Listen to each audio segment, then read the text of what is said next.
दत्तात्रेय भव शरणं दत्तनाथ भव शरणं त्रिगुणात्मक त्रिगुणातीत त्रिभुवनपालक भव शरणं शाश्वतमूर्ते भव शरणं श्यामसुन्दर भव शरणं शेषाभरणं शेषभूषणं शेषशायिङ्गुर भव शरणं षड्भुजमूर्ते भव शरणं षड्यतिवर भव शरणं दण्डकमण्डलुगदा पद्मकर शङ्खचक्रधर भव शरणं करुणानिधे भव शरणं करुणासागर भव शरणं कृष्णासङ्गमिंस्तरुवरवासिन् भक्तवत्सल भव शरणं श्रीगुरुनाथ भव शरणं सद्गुरुनाथ भव शरणं श्रीपाद श्रीवल्लभ गुरुवर नृसिंह सरस्वती भव शरणं कृपामूर्ते भव शरणं कृपासागर भव शरणं कृपाकटाक्ष कृपावलोकन कृपानिधे गुरो भव शरणं कालान्तक भव शरणं कालनाशक भव शरणं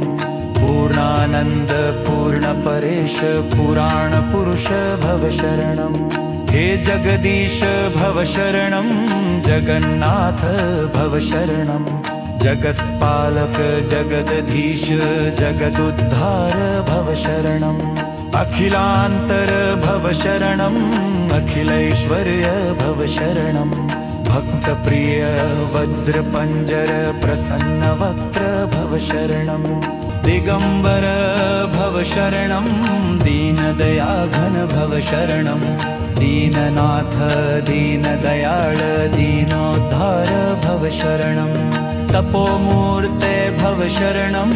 तेजोराशे भव शरणं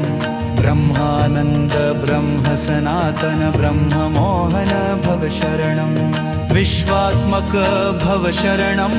विश्वरक्षक भव शरणं विश्वम्भर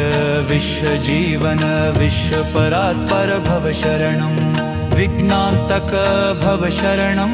विघ्ननाशक भव शरणं प्रणवातीत प्रेमवर्धन प्रकाशमूर्ते भव शरणं निजानन्द भव शरणं निजपददायक भव शरणं नित्यनिरञ्जन निराकार निराधार भव शरणं चिद्धन्मूर्ते भव शरणं चिदाकार भव शरणं चिदात्मरूप चिदानन्द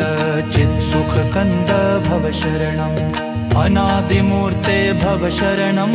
अखिलावतार भव शरणं अनन्तकोटि ब्रह्माण्डनायक घटित घटन भव शरणं भक्तोद्धार भव शरणं भक्तरक्षक भव शरणं भक्तानुग्रह गुरुभक्तप्रिय पतितोद्धार भव शरणं